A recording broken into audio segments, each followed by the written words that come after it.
Hello and welcome to Rock and Roll World Magazine. This is Reverend William. Today we have Bumblefoot with us from Metal Allegiance. How are you doing today? Doing great. Thank you so much. Thank you for having me on. Thank you. It's definitely our pleasure. I do apologize for the Bob Barker-like mic. It's make sure we can pick up all sound in the 3-block radius. Well, we're here in Rochester. Had to think where we were for a minute there. Cut the montage off. Cleveland, we love you, Bruce Springsteen. I wanted to ask you guys, how was the initial reception for the Almost East Coast tour for Metal Allegiance?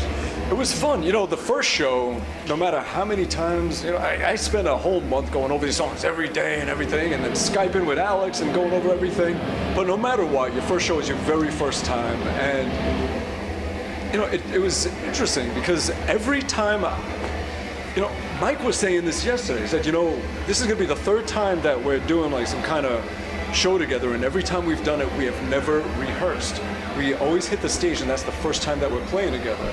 So it happened again, and even with that, I mean, it went off really well. We had it down. Even the first show, I was trying to think of it like a show rehearsal, sort of getting everything down. A show rehearsal works great, kind of on the swing. It was good. It was cool. The crowd yesterday was wonderful. The crowd tonight is going to be wonderful. The crowd tomorrow is going to be wonderful. There's only wonderful people go to see metal shows. That's right. All the not wonderful people go to rap. Maybe country, I don't know, that's questionable. What was kind of the influence behind getting so many musicians to play together under Metal Allegiance? From what I understand, see, I'm probably not the guy that should be answering this. You'd be better off talking to Portnoy or Skolnick or like the core guys. Like we were talking about this before, how it's really, like they're the nucleus, they are the cake of it. And then you have all these other people as guests that are more like the icing. I'm more like part of the icing at this point. Who knows what will happen in the future, but I consider myself more of the icing. So I don't know if I could speak on behalf of the cake, but I could talk on behalf of the icing.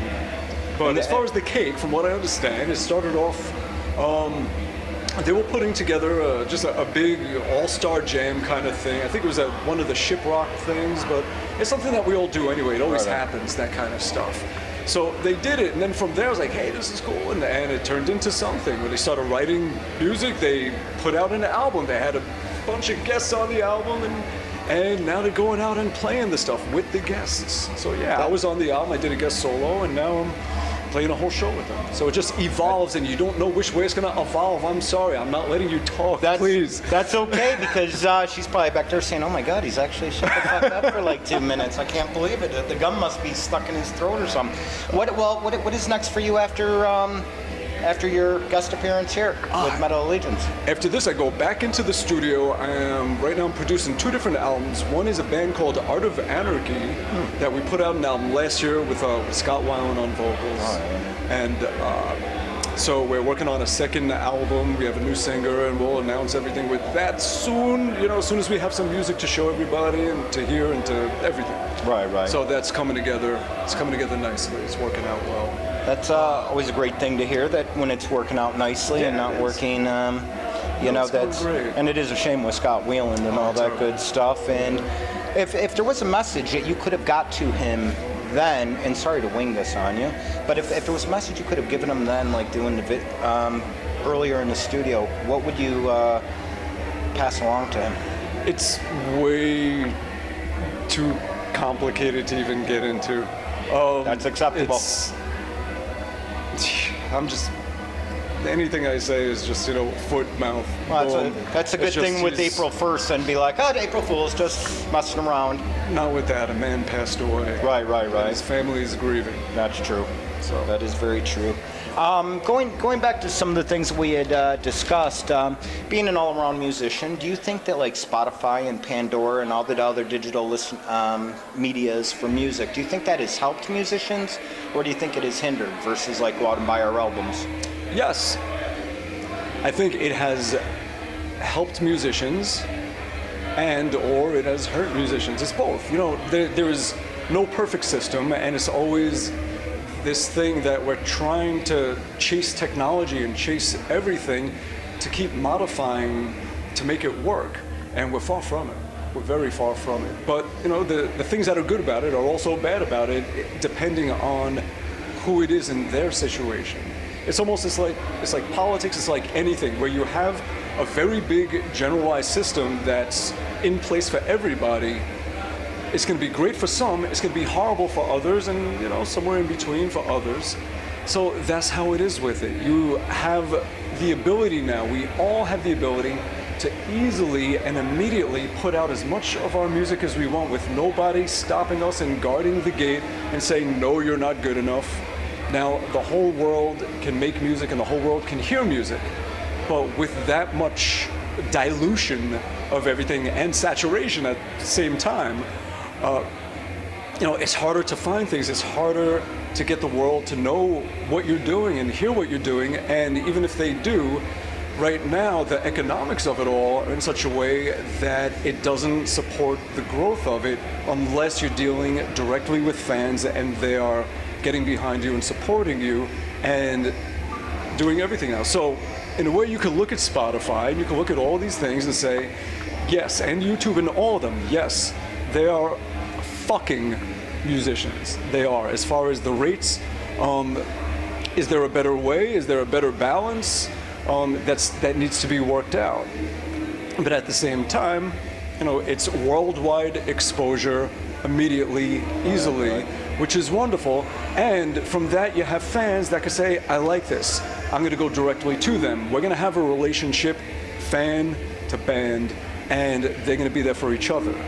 So it's just a whole other kind of, you could almost call it an ecosystem of sorts that, we just don't know how to make work yet in the right way, and we're trying to figure it out, and it's going to be a lot of lawsuits, and it's going to be a lot of starving people, and it's going to be a lot of everything. It's just going to be a big mess, and that's always how it is when there is a system in place and it's new.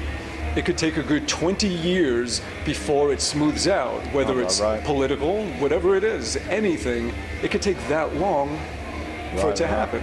So right now, the governing system over music is a big fucking mess. But we'll figure it out, and by the time we do, the technology is going to lead us somewhere else, and we're going to have to first embark on that. So it's going to be this constant chasing of technology and how people provide and consume, and that's just how it's going to be. But as long as we can keep something in place where the fans and the bands have access to each other and can have a solid relationship with each other, we can find a way to make it work. Yeah. It makes sense, I mean, it's, and I can understand completely, it's, the rates aren't right, but everybody wants more, but again, the newer technology, so, it's something that definitely is workable. Yeah, but we can say for sure that whatever the old system was, and as far as the numbers involved with it, take 2 zeros off, and that's what you get now. Oh yeah, I can only imagine with the with just going by YouTube, you see I got 20 hits, and then immediately people would think, oh, I'm going to be rich, and it actually takes hundreds of thousands of and millions really to get anywhere, and I can only imagine it, stays the same. And my last album, I think, had 200,000, last I checked, around 200,000, the album spins on Spotify, and I think the income from that is $900. Wow. So that's how is a young band starting out that wants to take the leap and jump into it and really devote their time so that they can develop and grow and get out there and invest themselves into this, how are they going to eat? Right. But that's where the fans come in. I think at this point fans are a lot more understanding about the reality of it than they were a few years ago. Right. And I think that everybody's more there for each other now.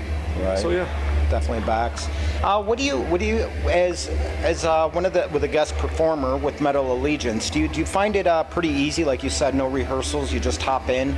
Do you think it's pretty easy just to fit in groove, or do certain musicians take on your music would stand out a little more than a Metal Allegiance sound? I don't know. With no rehearsals, would it sound like Metal Allegiance, or would it sound more like you? Well, I think everybody ingredients that are making it up. So, you know, if you add Chuck Billy, that's adding a bunch of Chuck Billy. If Right, you add, you know, adding Mark, it's adding Mark. If you're adding me, each one, you don't lose yourself in it. If anything, it's just another spice you're adding to the big pot. So that's really more of what happens. Nobody loses themselves in it at all. Oh, right. And it's interesting because you're playing a bunch of songs that you've played your whole life and listened to your whole life since the beginning, the things that made you love music. You know, listening to Priest and Sabbath and Maiden and all of that great stuff. Yeah, you don't need to practice it because it's just in your blood at this point. Right. It is permanently part of your DNA, and you just get together and you play it, and everybody knows every little nuance and every little thing. And the only thing you do is, as we're playing, I'll look at Alex, and I'll just be like, you know, like, which harmony? And he'll be like, and then we both know the harmonies, like both parts, because we've lived with these songs for decades. Right. So I grab one, he grabs the other, and it's all very spontaneous as to who's going to grab a solo, who's going to do a harmony, and it sort of works itself out. And it just happens like that. It's good. Now, I've never seen Metal Allegiance live. Do you guys go into a lot of solos and, you know, yeah. like a rock concert should be, you know, drum solo, guitar solo, bass solo? Okay, like do we stop and walk off the stage and someone just kind of... Yeah. No, we just play the songs. Oh, okay. Yeah, Well, we just keep the songs going. There's so many songs, and we want to just give as many of those as we can. A full set list is a good set list. Yeah. And prior to that, after that, prior would be before all this. So after that, I don't want to distract you. It's almost showtime. Oh, no, it's all good. And we thank you very much for being on. And Thank you so much. The pleasure is definitely ours. Thank